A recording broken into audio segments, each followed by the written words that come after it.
Good afternoon, Free2Prayz community members. My name is Dr. Anita Moore-Hebron, and I'm Assistant Nurse Professor with Coppin State University in Baltimore, Maryland.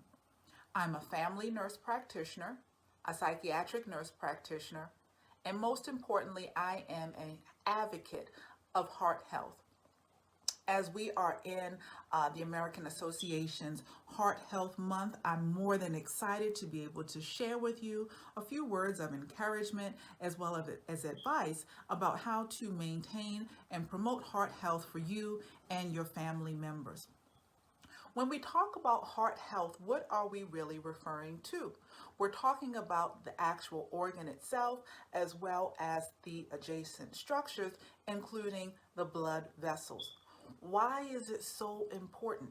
Because our heart is what helps to pump blood and help all of the different organs in our body function, all of the different structures in our body function. It helps us to be able to move. It helps us to be able to have energy. It helps for our kidneys to work. It helps for our liver to work. It helps for our stomach to work. Without a healthy heart, the other components of the body just don't work as well. How can we move forward to maintaining a healthy heart? Well, our heart is not something that we really feel or think about on a day-to-day basis. But there are things that we can do on a day-to-day basis to take care of it, to preserve its function, and to help us to do the work that we need to do. One of the things that we need to consider is to know our numbers. You may have heard that campaign before. Know your numbers. What does that refer to? What numbers are we talking about? We need to know what our blood pressure is. Our blood pressure has a larger number on top and then a smaller number on the bottom. We often hear the number 120/80. That's roughly considered a normal blood pressure value. However, your number may be a little lower on top. As low as 90 may be okay if that's what's normal for us.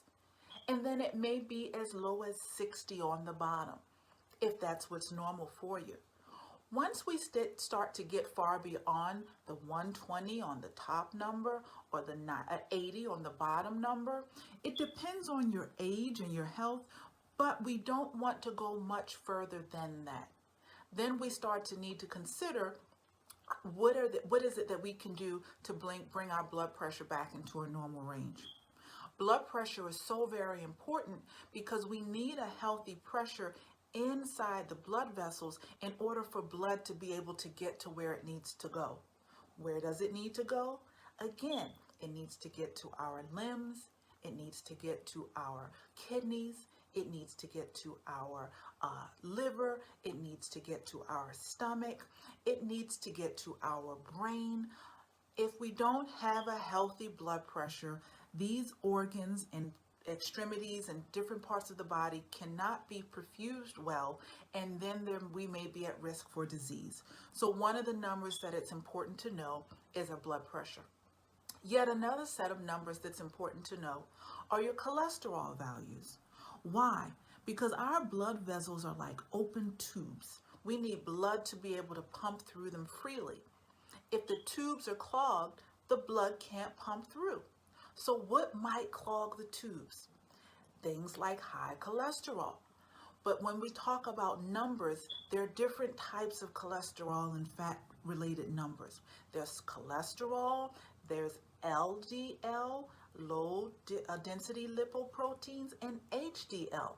So when you go to your provider and you review your laboratory results, make sure that you know what your numbers are. Ideally, your cholesterol should be less than 200. Your LDL should be less than 100, and even better if it could be less than 70. And your HDL should be over 50 if you're a female, and over 40 if you're a male. HDL, H stands for high density, I like to say happy, and LDL stands for low density, I like to say lousy. So for high density, HDL, you want it to be high, high for happy.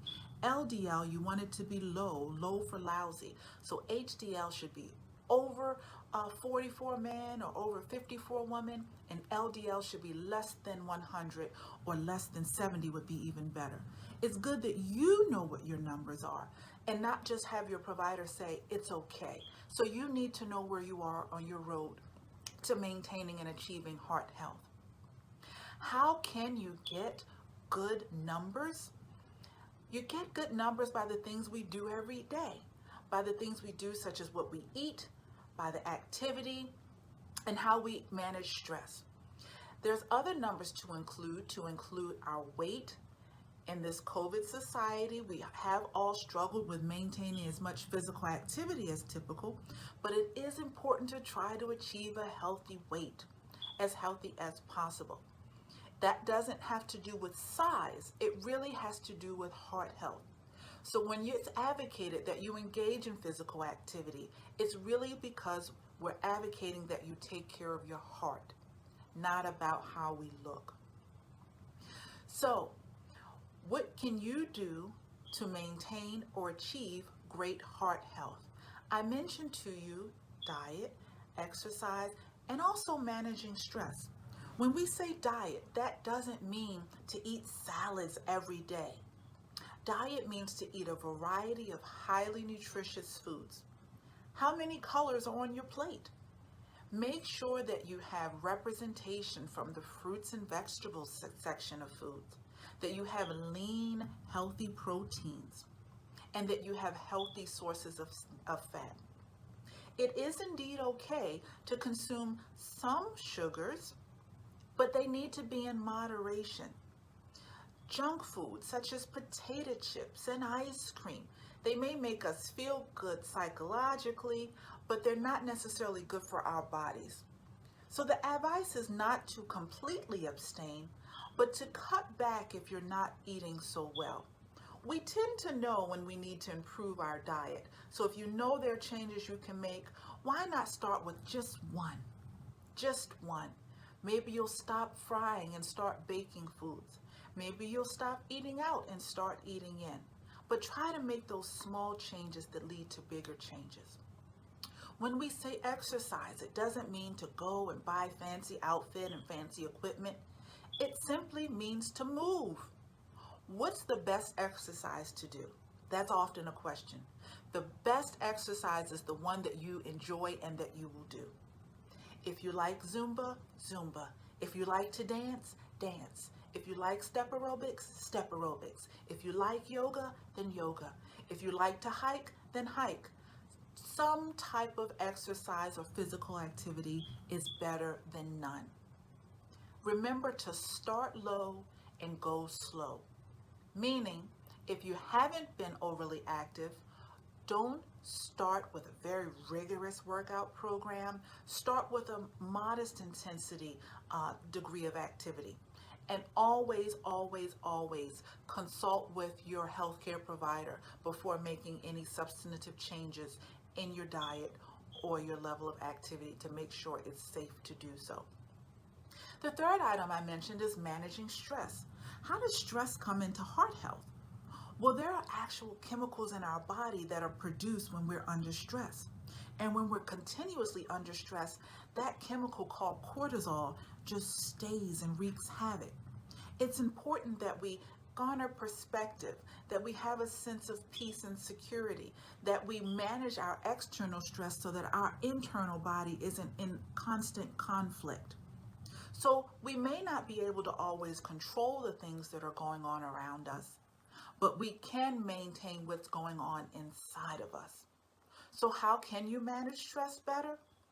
Perhaps you can think about how you're perceiving situations that may cause you stress, so that if you learn to perceive situations differently, you'll feel different about them. Perhaps we can take moments for ourselves. You can take moments to pray or meditate. You can take moments of physical activity. You can take deep breaths and practice relaxation techniques. Even a brief 1 to 3 minutes can help to alleviate stress.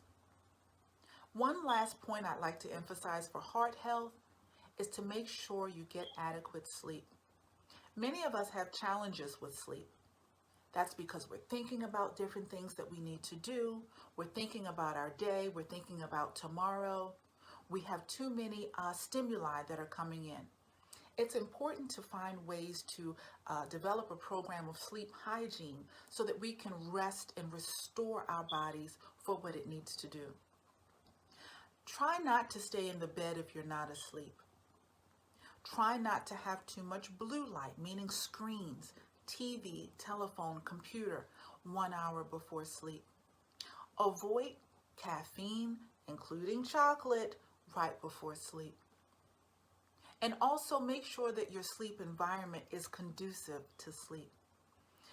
These things, when combined with a healthy lifestyle, can help us to improve our heart health, which will substantively or subsequently improve the health of our overall body. Remember that alterations in heart health may not always be felt. We don't know when there are problems with our heart until perhaps they've gone a bit further. So what are those signs and symptoms to think about or to notice if you are perhaps having some heart health challenges?